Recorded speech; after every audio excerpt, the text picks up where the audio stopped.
Coming to you from the all-new Live House in Hollywood, California. Hey everybody, welcome to this week's episode of Pensado's Place. Fantastic Negrito is a fantastic artist with a fantastic story. You're going to meet him in just a sec. But first, Pensado's Place is really happy to join the Abbey Road Institute in Miami to award a full scholarship to one deserving student. You can submit yourself or someone you know, preferably a songwriter, producer, engineer, or hybrid of all three. You can go to this URL right here and enter. The eligibility period is open until October 10th. Dave and I will make the selection and we'll announce October 25th. The requirements, 18 years and up, and you must be able to be a resident of the U.S. That means you're able to live here. Doesn't mean that you have to live here, okay? So get to that URL, enter. We're going to announce it, and then we're going to have you on the show, and we're going to track your progress through the school. So bring the noise. It's the first time we've ever put our name on a scholarship, and we are really proud to do it. Good ups to Julio Reyes Capello and Robin Rumor. Get those entries in. Our buddies at Warm, we told you last week about a cool set of products that they launched. We told you about the Foxy tone box. Check out the Jet Phaser. Go to warmaudio.com. Good stuff coming from Warm always. And finally, behold, Auto-Tunes Unlimited. Everything you need, and I mean everything you need to be a vocal producer par excellence. You'll be able to capture vocals live. You'll be able to have plugins. It's truly unreal. Think about this. Every current version of Auto-Tune, the entire collection of Avox plugins, Auto Key, every update is free, every new release is free, plus you get education and support. Can't beat it. It's affordable. You can pay monthly or one-time yearly, and if that's not enough, you can do a 14-day free trial. All right, become a vocal ninja master. Hurry up, get there, check it out, go to the website, and you are going to be a complete bad vocal god or goddess. The brilliant Ebonie Smith has a shop talk from down in Memphis. Enjoy this.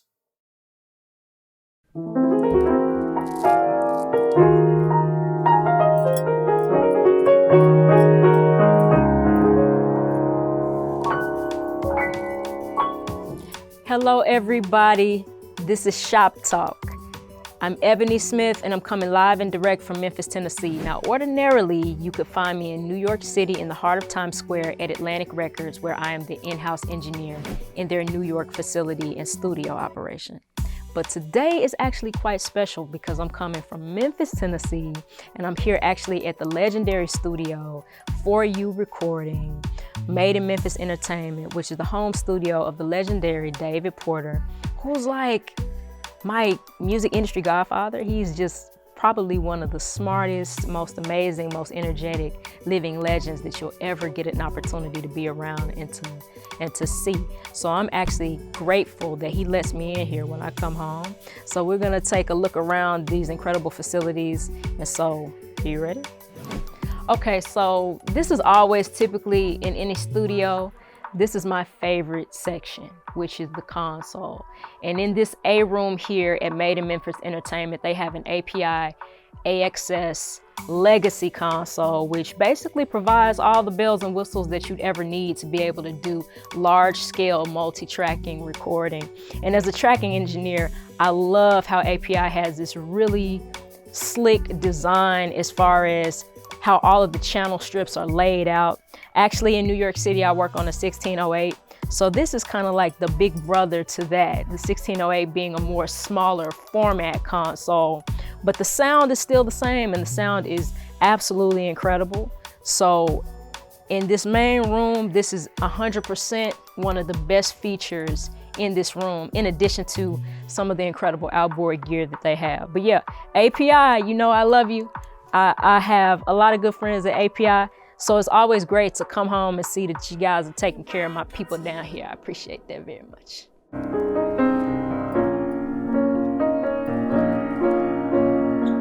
For me, everything starts here.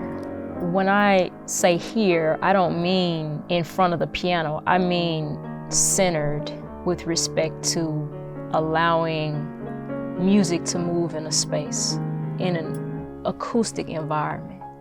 A musician has a very intimate relationship with his or her instrument, and it's that relationship that produces acoustical vibrations that can be heard and that can move in space and time. And so that's what's happening typically when a musician is sitting at his or her instrument and communicating with that instrument in a way that produces sound. That product, in my opinion, is the muse. And so for me, I love to come into a studio and the first thing I do is find the piano, because that's how I cleanse the space. That's how I also purify my mind and prepare myself to be of service in the space. So the fact that this place has this gorgeous Baldwin and I can come in here and find that space instantly, find that energy and that centering, means the world to me. Yo, these are my children, these are my babies. I love, love, love, love all these units here. These are some of my favorite compressors and EQs that I use, I would say, on 95% of the recordings I make, especially if I'm tracking vocals or tracking bands. I absolutely love the Tube Tech CL1B on vocals. It's always in my vocal chain. Usually I will put a 1073 in line. That's definitely, I have to have that in line. And honestly, I'm a Neve girl. If I could have everything running through a 1073, that would just make my day all the time. I never have enough 1073s, especially when I'm working on large tracking projects. Obviously, Pultec EQs, come on. Can't go wrong there. And 1176, can never go wrong there. This producer desk is stocked with all the right stuff, if you ask me. All right.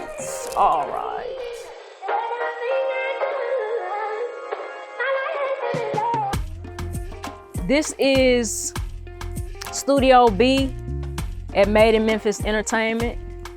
As you can see, you can get really busy in here, and there's a pretty cool live room in there too. Lots of 500 series modules here. Lots of API lunchboxes here. You just can't go wrong with APIs, and you really can't go wrong with these 560s. These are my babies. I love these so much, these graphic EQs. They really allow you to get really nice, detailed, fine tuning of your frequency bands. You know, I think what's great, a lot of folks say, why do you need all this stuff, right, in 2020? Especially when you have the software emulators. In my opinion, I like to say all the time, electronics have a story to tell and electrons have a story to tell. They don't travel the same way. These 4 units sound different. All of them sound different because electrons have a very unique story to tell. Also, how electricity works in the space will affect your units. Generally speaking, they're all gonna function the same, but you're gonna get a different type of character using physical hardware and a physical environment. I think it also expands the quality of your digital productions. You know, if you have access to a space like this, it could give you a little bit more oomph that other producers and engineers might not have. Oh, and this guy, oh my goodness, the 33609. Oh, this is one of the best stereo bus compressors, in my opinion, on the market.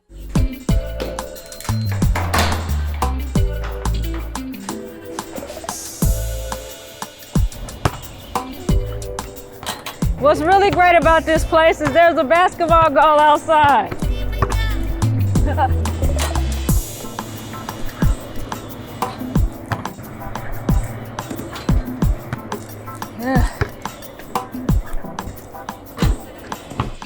We're wrapping up our tour here. This is Studio C. This is where I usually find myself. I love this little room. It is so comfortable. I come in here, I get my machine right here, and I go to town. I just started making music. There's also a drum set in this room if I need to channel my aggression. All right, that's where we are. Look, once again, this is Shop Talk. I hope it has been informative. I hope it has been fun. Once again, I am in my hometown of Memphis, Tennessee, the legendary Memphis, Tennessee, Bluff City genius. Usually you can catch me in New York City, and maybe we'll do another Shop Talk of me in New York. But for now, we're in the South, and we're in Tennessee. And once again, Herb, Dave, thank you. You know I love you. You are so amazing, and you've done so much for me.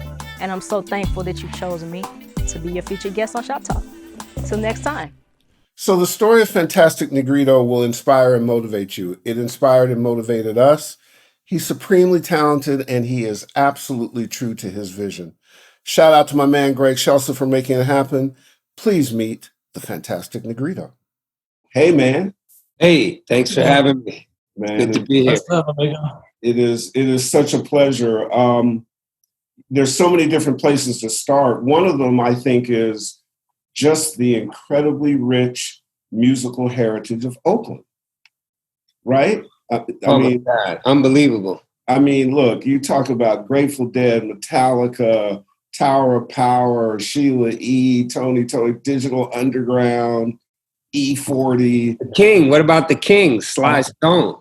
Listen, the thing I was going to, it's funny you said that, because I was going to open up singing and turn this bullshit into good shit, which is like it almost messed up my research on you because it was so funky. But part of what is interesting about you as an artist, and we'll get to that in a second, is Sly Stone. I think there's a little bit of Maurice White in there. There's a lot of things that have synthesized in that. Because the other part about the Oakland tradition is there's a tradition of frontmen. That's an art. Oh, yes. And a lot of people don't know that art. How did Oakland influence you and where you are today? I think it influenced me in every way. I mean, when I was growing up, I knew of this very frightening standard of excellence and originality that Oakland and the entire Bay Area. I mean, it's just something in the water here. Oakland, San Francisco, Berkeley, El Cerrito, everywhere. Vallejo. It's just that the Bay Area has given so much to the world for such a small place. It's really a small place, but the contribution musically is just astounding. So you knew one thing I knew is, hey, you better be original. You're from the Bay Area. Yeah. And one thing, all those groups that we talked about, Sly, Confunction, Green Day, Metallica, Grateful Dead, Creedence Clearwater Revival, Pointer Sisters. One thing those groups have in common is nothing. Yeah. That's what's beautiful. I mean, you had MC Hammer and Too Short at the same time. Yep. And Taj Mahal. I mean, this place is for the original tribe, and this is the place I call the tribe with loving their hearts. And I knew, especially coming on as Fantastic Negrito 5 years ago, I was like, I saw everybody doing one thing. I was like, wow. I'm going this way. And people thought I was a little nuts. Like, what is this, man? Is this a blues? I don't know if it's not, you don't have a 12-bar blues song. What is this? Right. You know, and it was just great. I was like, good. I'm on the right side. And I just called it Black Roots. That made sense. That makes sense to me. Because that's what it is, you know. Yeah. And we talk about these artists, what an amazing garden to pick from. Mm-hmm. I mean, it was easy. There's nothing really fantastic about me. My name is Fantastic Negrito to pay homage to the people that laid all this down. All my ancestors, the people that died with no names, the people that were sold. Right. We don't know how talented those people were. How many Michael Jacksons do you think were out there picking cotton? Picking cotton. You know, I mean, think about it. I mean, it's don't make me laugh at that. Well, yeah, I started thinking about that, and I was like, wow, I'm going to call my music Black Roots music. And I started hashtagging it, and I was surprised nobody had used that hashtag before. So, yeah, it was this, I mean, Little Richard, Robert Johnson. Yeah. And then even go over to England, where I'd go over and get some from Black Sabbath, who got some from us, or Led Zeppelin, and all these other groups who really got it from us. But just going back and picking from that garden it's just, what a tradition. I feel like if our youth and our children really taught the value and the tradition of what we have spawned in the world, that life would change for us in the inner city. And it may be in that process now. I know that our show was contrarian. People thought we were absolutely nuts when we started this 11 years ago. Now, 500 some odd episodes, 200 countries, it's, and part of what I think is interesting about your perspective is, the folks who couldn't have a voice, and church and preachers came up because of not being able to have a voice during slavery. And that's when you could be unleashed. And the musical heritage that came out of that, the ability to be, loquacious and speak and have leaders as preachers, all that came from places of duress. Yes. And you found places to have freedom. And the only point I'm making to this is what I think is true in your case is, see, I call those folks soul men and soul women. Oh, yeah. And ultimately, the tie that binds in there is truth. Yes. The musical expression can be different because you can't really be categorized except your truth. The way you talk about it, what you play, it doesn't have categories. You are a category. I like that. And it's refreshing, man. I just want to tell you, it is absolutely refreshing. Well, thank you. Yeah, I really felt, when I was coming as Fantastic Negrito, I thought, okay, let's see. I'm about 45 years old, and I'm like, nobody cares. People tell me, you're too old. People are like, man, you got to pick a style. You got to pick a genre. Hey, man, nobody's going to care about this. So I thought, this is great. I'm going to do this for all the middle-aged people who had dreams. I walked out the street. I started playing what I wanted to play, and it all worked out. And I think that there was just a void, maybe, and it's great that I've got so much support. I never ever dreamed that, people would embrace what I was doing because I never cared. Yeah. And there's something really powerful when you get to a point in your life where you're like, hey, man, I don't care what you say. Screw it. I don't care what you say. I'm not trying to live up to your repressed fantasy of how I should look, how I should walk, how I should act, how I should talk to make you more money. Once I got over that and I got over the idea of the corporate music, and I was really surprised how many people were hungry for that. Yeah, absolutely. So in that vein of thought, are you more comfortable? And if the answer is yes, can you expand on the importance of being an independent artist, an indie artist nowadays with all the tools that we have to be an indie artist? Is that something that you think you'll pursue more, or is that something you want to go back to Jimmy Iovine? No, I don't want to go back to Jimmy. No. I love the idea of freedom, liberation. No record company would have touched me right now. Like, why? And the music's genre non-specific. I'm too old. All the things that I heard. I'm not a rapper. I'm not a pretty white girl, in case you didn't notice. These were all the things that were thrown at me because those are all predicated on sales. They got one thing. Hey, this works. Really? Does this work? Give me 100 just like this. Let me flood the airwaves. We got stuck with people like that running the music business. And so what they did is they created monsters like me and Frankensteins like me who were rising from the dead out of the ashes of the phoenix. You know what I mean? And it's a whole new way of looking at music. And I got to give Bob Boylan a lot of credit for that because what he's done with Tiny Desk has just been astounding. Oh, that's great. A whole new, fresh, refreshing take on music. You describe your music as the energy of punk with the discipline of James Brown. I found that incredibly fascinating. Can you give me one little sentence to expand on that? Because that's so cool. Well, that's what I like to look at it.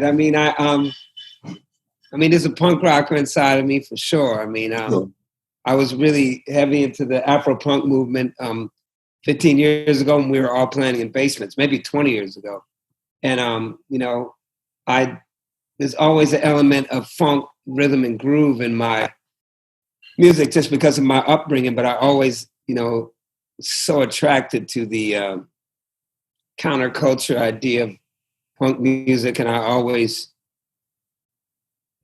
loved that and was attracted to that style of just that angst. I think the greatest compliment I've gotten so far, I think it was in Switzerland. They're like, you're the male Patti Smith. I was like, yeah, that's cool. Thank you. Right. You know, you're the punk rock Al Green. I've heard all these. And yeah, I love that idea. You know, I was an outsider my whole life. You know, I'm the 8th of 14 kids raised in a Orthodox Muslim home and ran away when I was 12 and grew up on the streets. I mean, I was supposed to fail. I was supposed to be locked up or dead. I mean, I always felt on the fringe, on the outside. Even when I had that record deal back in Interscope, they're like, what the fuck? I mean, they gave me $1 million bucks, but they're accounting it saying, what the fuck? Right. What are we doing? What are we doing? I mean, it was basically because everybody wanted to sign me back then. But right. Yeah, it's just, I always, you know, was attracted to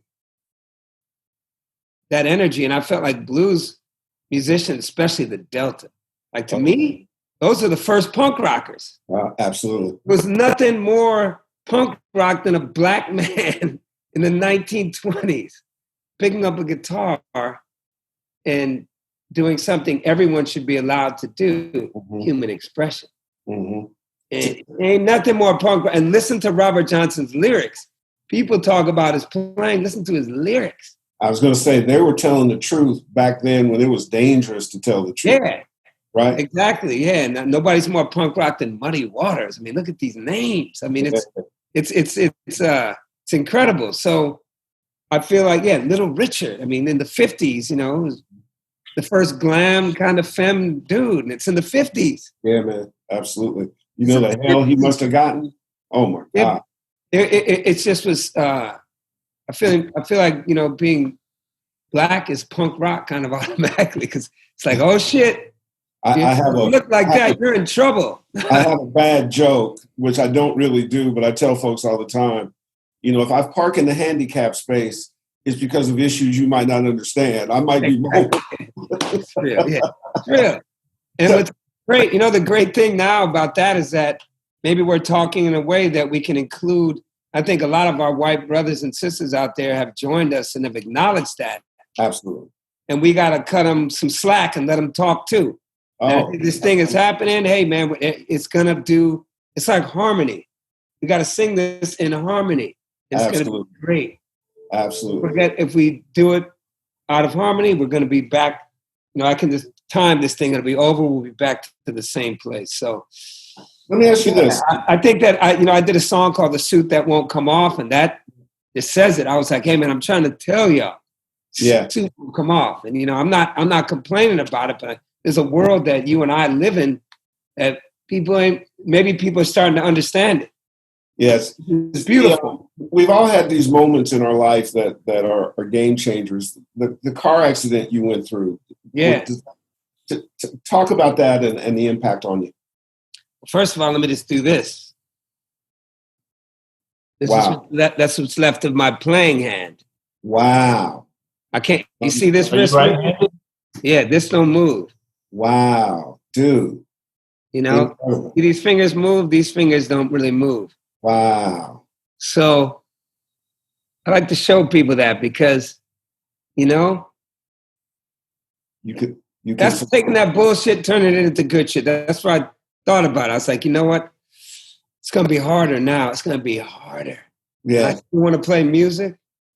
I remember waking up from that coma. I was so foggy, man, being in that other state, in that other dream world. I remember I'm waking up and I put that picture on the cover of my last album, Please Don't Be Dead. It's me waking up from the coma. And I asked the nurse, I was like, is my hand okay? And I remember they just went, oh. That's the first thing I asked. Wow. First, they were Filipino because I was in LA and I thought I was in another country. Wow. They're like, you've been in a very terrible accident. I was like, whoa, where are we? Yeah, so it was a trip. But yeah, that was a game changer because there's a fork. And it's like this. And it's like you want to get on pills, painkillers, feel sorry for yourself, give up, or you want to fight like hell. And I always liken that experience to America now. We're at a fork in the road. Yeah, man. It's like, do y'all want to Does everybody want to shut the fuck up? Yep. Come together. Yep. Get a consensus and get this thing being the great experiment we think it is, or do you want to drive this shit off the cliff with all your entrenched ideology? Mm-hmm. I feel like I'm like, wow, my karma, my experience, my career is America. Well put. Well put. Absolutely. I don't know what to ask. I don't know what to follow up with that. That was beautiful. But I'll try. Your opinion on genre, I really find refreshing because I think it's an artificial thing that was created by radio stations to target specific audiences to buy Buicks and potato chips in 45. What's your take on genre and how has it affected your growth over the years, starting with Prince, Dirty Minds, on up to now? Oh, yeah. I mean, when I was a kid, I grew up in the 80s. I'm 52, man. And I was, like I said, I was the 8th of 14 kids already. I'm a weirdo. I'm a freak to people. My father was like, trying to push Orthodox Islam on me. And I was like, not doing that. I ran away when I was 12, man. At 12, I was a kid walking around. I mean, I survived somebody. You know what helped me? The Bay Area. These people raised me like a straight dog. All of them. Chinatown, East Oakland, the white people in the hills, the Mexicans in East Oakland, man, they raised me. That's my community. So, forgot the question. Oh, you were asking me about genres. Yeah. I think I was really attracted to stuff that was different because I was different. I remember the day that somebody, that album, Dirty Mind, it wasn't even the music. I just saw the visual of this black dude. I'm a black kid like me, and he's, damn near cross-dressing, but he has really pretty girlfriends. And I'm like, shit, this guy's on this. It blew my mind. And he's wearing like a garter belt and a trench coat. And I'm like, man, and he has girlfriends? Because I like girlfriends too. And so with a jock strap underneath. Yeah, and so I thought like, this is okay. It's okay. I think like he was my first teacher, like that validated me, like, hey man, it's okay. Put it on, brother. And wear it with pride. And so I'm walking through West Oakland, one of the toughest hoods out here, in leopard skin cowboy boots in the 80s. People the brothers are falling over laughing on the court, and I'm like, hey, at least I got some attention finally. I never got from my parents having 14 siblings. Right. So I loved Dead Kennedys. I had some hippie girlfriend, and like her parents had Jimi Hendrix and the Stones and Zeppelin. I got like, what is this shit? I got into that, and like she's walking around the house like in panties, and her mother's not wearing a shirt, and I was like, man, white people, yeah. Well, I mean, if you like that, well, I mean, Yeah. So anyway, I was that, and then I was a child of hip hop, so I was into all the hip hop, Grandmaster Flash and Public Enemy, and going to Run DMC concerts. So I was just, I was all over the place, and I like some of Depeche Mode. Yeah. And I was a freak. I loved it all. If it sounded good, I liked it. And don't change. Don't change. The Police. Is it true that you were so deep in the hood that you didn't know who the Beatles were at one point? Is that true? Well, I want to say this. I'd heard the Beatles' name, but I didn't. It took that hippie girlfriend. That's where I kind of discovered her. Her mother like had a sitar in the house, and all these albums that I'd heard of them, but I mean, I didn't know what that shit was. I got to keep it real, but I'd heard of it. Right. So then I was like, oh man, the Beatles, all right, they're pretty cool actually. All right, yeah. Jimi Hendrix, oh shit, Yeah.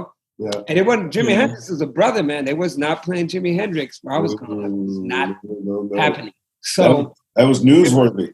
Yeah, the beautiful thing is that's why I say I was raised by the Bay Area. Yeah. Everybody, man, I was in Mexican hoods, soaking up that banda music, wherever it was, man. I just, being a runaway, I was in so many different environments. Tell us about your recording process. It's feels like the band gets in and plays, and it's not a lot of over. It just feels organic and live music-y. Well, it is organic. I want to tell you about my music process, and it's pretty weird, actually. I think it's very organic. I don't know what's going to make it. Like, there's a song called King Frustration on the new record, and it was because my cousin has been a crackhead she's a crackhead prostitute, actually. Mm-hmm. And she's right on the street that I'm on, San Pablo. I just saw her walking, like her energy, man. It was like this manic. And I was just like, it started blowing my mind that she has been doing this for 40 years and just dropping off kids. Literally, she has kids, she drops them off to them. Now, some of those kids are now 18 and 19. Man. Then I was like, oh man, this song. I hear this song. So I usually go in, I usually do, a lot of the drum loops. I play everything first. It's a catharsis, man. It's like, I play everything first. I'm not a great player, but I got the bass. There's something about the bass. I do all the bass lines and get them just where I want them. And guitars, keyboards. Then I call on the guys. Uh-huh. And then it's easy. Uh-huh. And I've been working with these guys 25 years. They know me. I'm like, hey, one guy's actually in Japan. So I play, I'm like, yo, play this. And they'll come and play. And they put themselves into it too. So it's obviously, or I would just keep my bad playing. Yeah, absolutely. Which, my bad playing is actually good. And it gives the record this feel, this organic feel that you're talking about. It's my bad playing, actually. Mm-hmm. And it'll start with stomps, claps, banging on tables, like whatever I can kind of get my hands on. I hate recording studios. I'm sure that's bad to say, but I like recording this funky ass storefront. It's raggedy and like engineers come in and like, why? Like, what are you doing? Like, can you please come record at my place? I'm like, no, man, there's something, man, I'm chasing these vibrations that I feel, man. I'm chasing these ghosts, man. There's ghosts everywhere. You know, don't call mental health on me. Look at these motherfuckers, man. They're everywhere. I like them. I love it. I love that. Do you use that keyboard player that you had in the Tiny Desk concert? Oh, that boy yeah. is really, man, I've never heard that solo he did in the second song. Good Lord. It took me back to church. It took me to Fats Domino. It took me all the way back. It was like, man, that guy's it was emotional. That guy's a genius. What's his name? LJ Holloman. Oh, okay, and shout out to the drummer too. I liked her a lot too. She's good. Who's that? The drummer too. The drummer. I don't. She's great, but no, I don't really play with her. It's been a long time. Yeah, I'm playing with a guy named James Smalls. He's phenomenal. Oh, but Ruthie Price. Yeah, amazing. Hey, one thing about Oakland, man, there's great musicians everywhere. Everywhere. It's easy, man. You know. Everywhere. But LJ Holloman, man, amazing singer, sensational keyboard player, great guitar player. Man, he's played on, I think he worked with Dr. Dre about 5 years and played on The Game and Eminem. He's everywhere, but I don't make no records without LJ, man. Oh, I hear you. Now, has the pandemic changed your collaborative process, your creative process? You know, we all been locked down, and has that been good or bad? Give me the vibe. You know, I kind of take things as how they are. It's I think it's because of my background. I'm like, okay, we're eating today. Okay, we're not tomorrow, but we'll eat then. You know, I'm like, pandemic happened and I thought, well, I'll do a video and I'll crowdsource everyone around the world. And they made a video, The Chocolate Samurai. I did that. That was like day one. So I'm just like, I just like, hey, world, what are you doing out there? How are you guys dealing with this pandemic? And I got videos from every continent except Antarctica, man. It was wow. Africa, Asia, Europe, North America, South America, Australia. And it was just it made me really happy. I was really happy, you know, during that time because I saw these people cooking or playing with their kids or skateboarding in Germany. It was just, I love all the challenges and just making them happen. That's my tradition. That's our tradition. It is. You know, they gave us pig's feet. We turned it into soul food. I mean, it's like, you know, we can learn a lot from our predecessors. All of us. Black, white, Asian, Jew. We can look at our predecessors and we can learn that all the lemon they got, they made lemonade. My grandmother, rest in peace, died at 97, lived in the country. And she would talk to me about spirituals, blues. I never forget some of the things she said. So wise. I'll tell you a couple of things before I go on. This is what happens when you're the 8th of 14 kids. You talk a lot. Absolutely. So anyway, let me. So she would say, "Yeah, honey, the spirituals." She's like, "Those blues, honey." She said, "White people thought we were sad. We weren't sad." I was like, "What? Oh, okay. Let me write that." And she would tell me about. I'm a farmer. I have my own farm. I call Revolution Plantation, and to take that word back.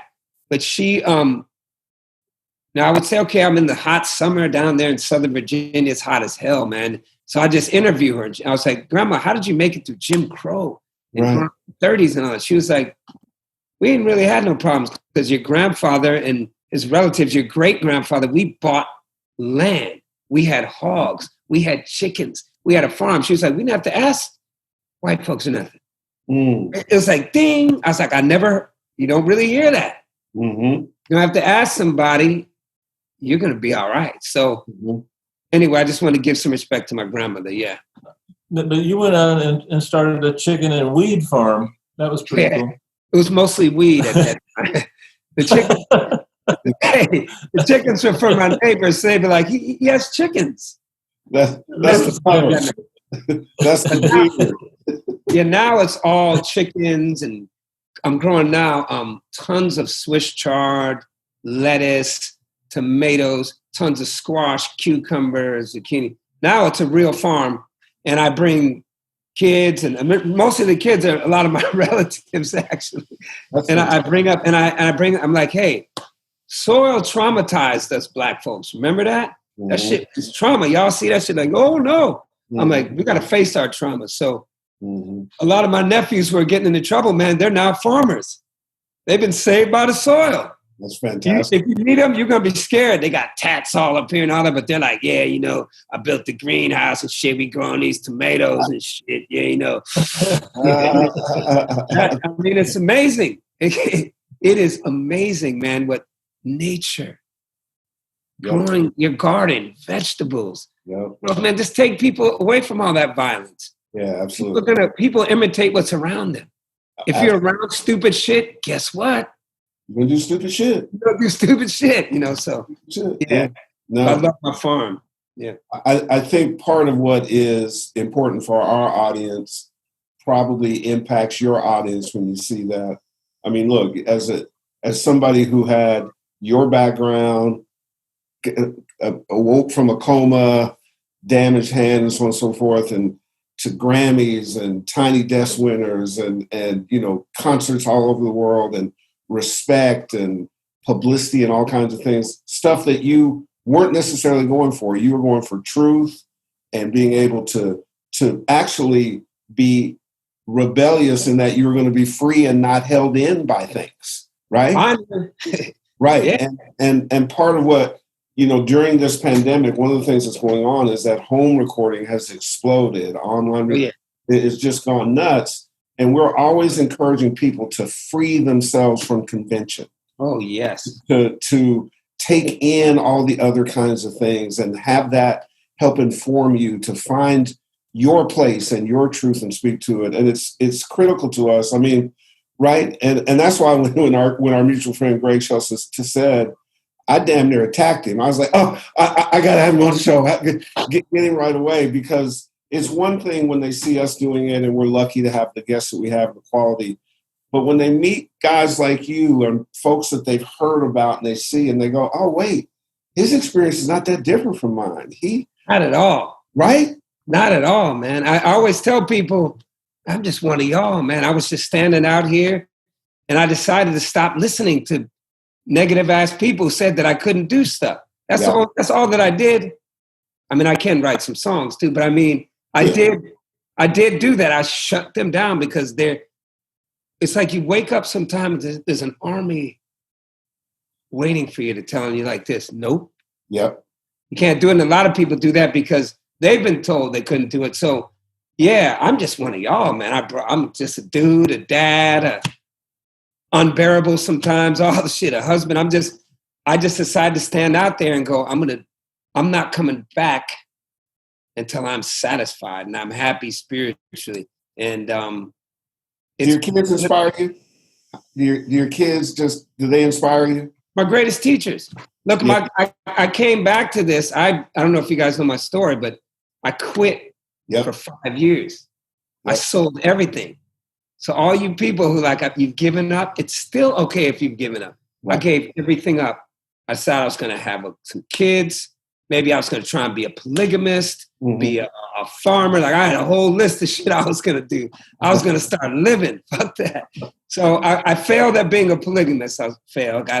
But I bet you tried hard. I tried a little bit, yeah. Okay, cool.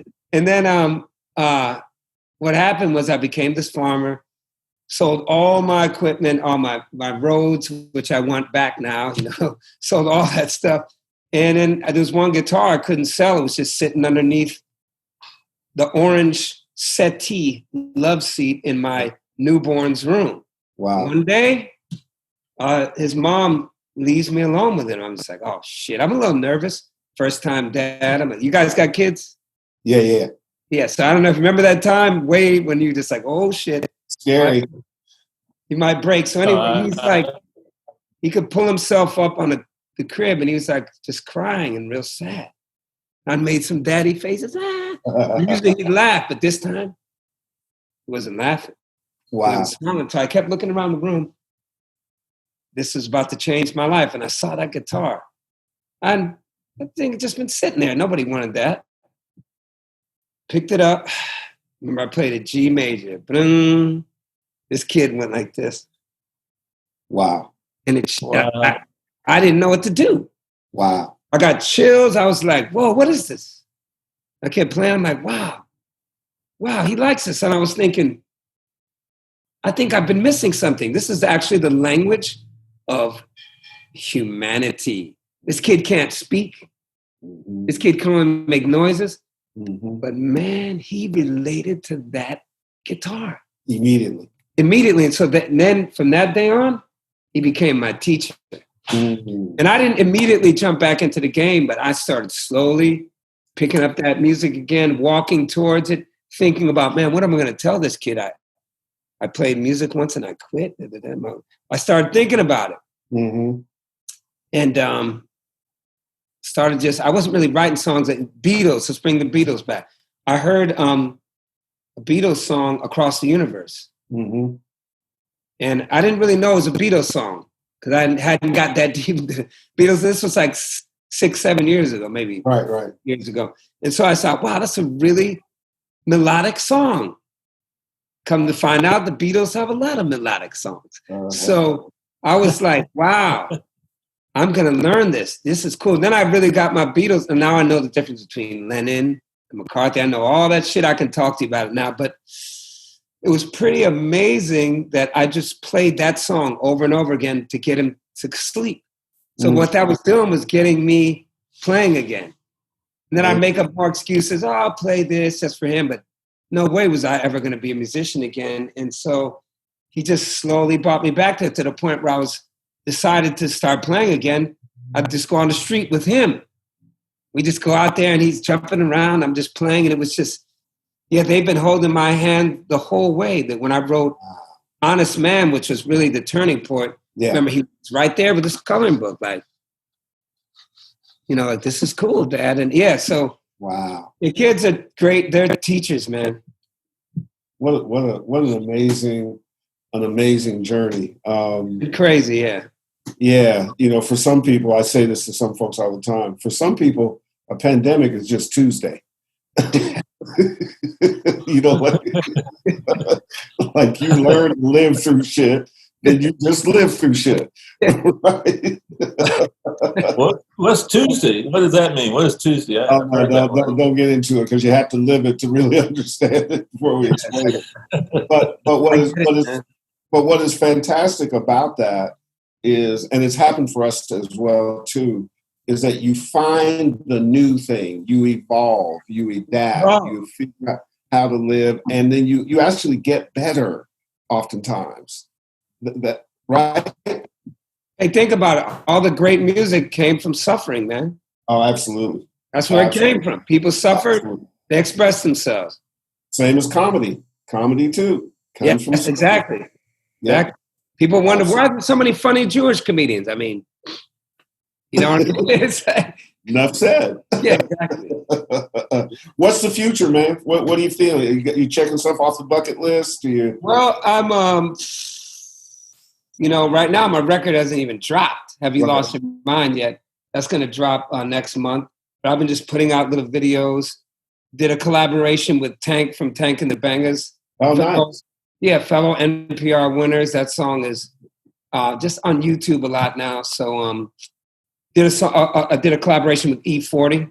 Oh, nice. That's another one that's coming out. So that's some of the good stuff. I've done other collabs, which I'll come back on when they're ready. They're big collabs. Yeah, really, I think E40 open when you're ready. Come on. E40 and Tank are huge collabs, but this is another level of collaboration. Gotcha. I got a request. Yeah, I got a request for a collab. You and Taj Mahal. I'd love to see you guys together. I already called him. He's like, okay. Because so both of you. Ooh.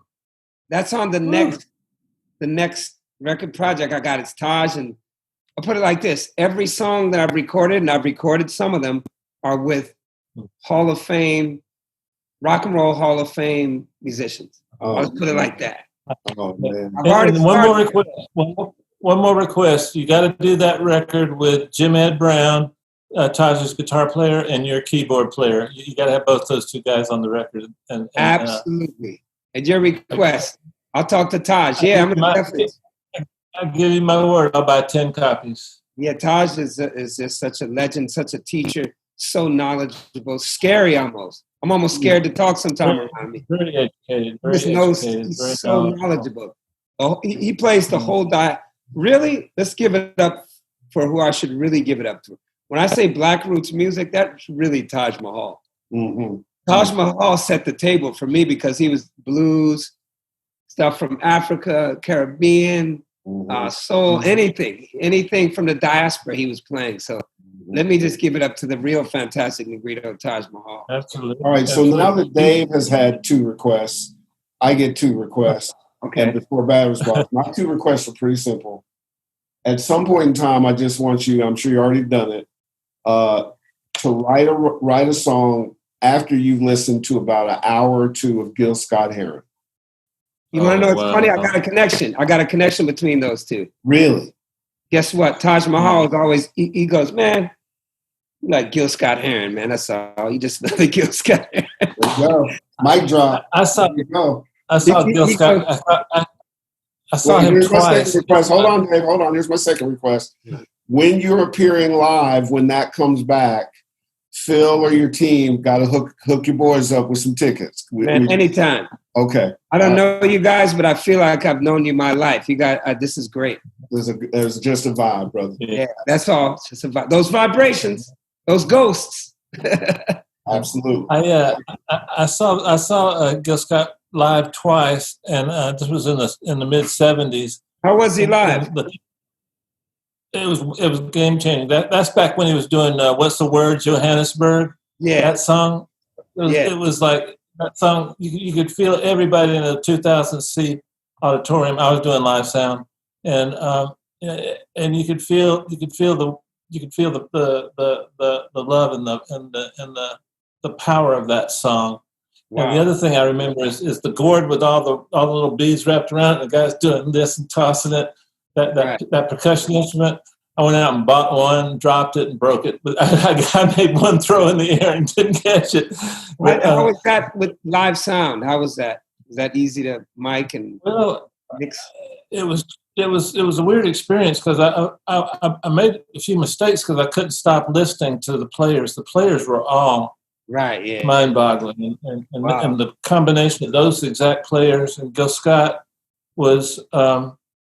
There's some people that try to bludgeon you over the head with a hammer to get their point, And Gil Scott seduced you gently into his point, and it stuck with me to this day. I mean, it was game changing. I play him for my kids.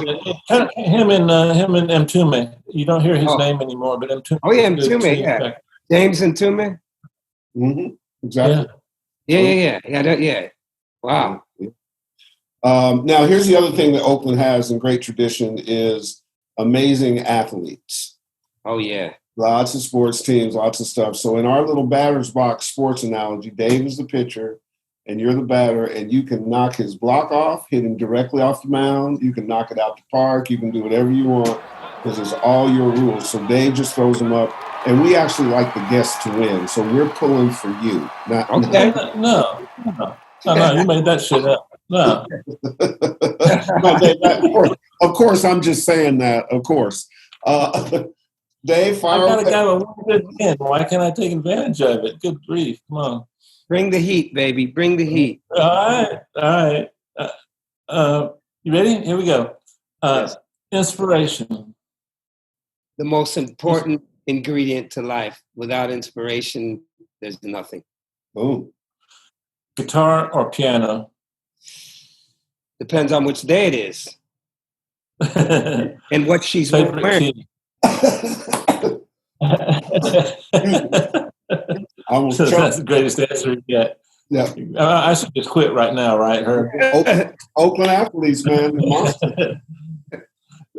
Favorite key besides D? Say it again. Favorite key, musical key. I mean, if I'm on the guitar, it's got to be E, and if I'm on the piano, it's got to be something flat. E flat. Yeah, you can go like F sharp, something like that, flat, B flat. I love it. B flat is great. Melody. I write B. Melody. Huh? Melodies. Melodies sometimes absent in my music. Love that. Upright bass. My stepfather, Ahmed Abdul Malik, he played with Thelonious Monk. I hated him when I was growing up because he was married to my mother. But I did meet Max Roach and Dizzy Gillespie and all these people as a kid. So That's my memory of the upright bass. Wow. Live or programmed drums? Depends on the drummer. Great answer. Okay, good answer. Favorite song you wrote? Oh man, that's scary. Does it have to be? It should be a release song. No, just something we can find one day or look for. One day. I would say favorite song that I wrote. On this album, I'm So Happy I Cry. But no, you know what? Transgender Biscuits. Oh, I just listened to that. So good. Transgender Biscuits. I just literally listened to that an hour. So Gives cool. people something to think about. Transgender Biscuits. All right. Screw Batter's Box. Can you give me the first line of the chorus in that song? I got fired because I'm a woman. There you go. That's the first line. Yeah. I know, yeah. Okay. There's a story behind that. Okay, tell me a story. Man, it's an Oakland story. Oakland's a crazy place. So I'm out here in my front lawn as a neighbor. Nice gal. I mostly talk to her husband. Apparently, he left a couple days ago. So I'm out there messing around. I guess she needed someone to talk to, and she's getting her mail, and she goes, I go, how you doing?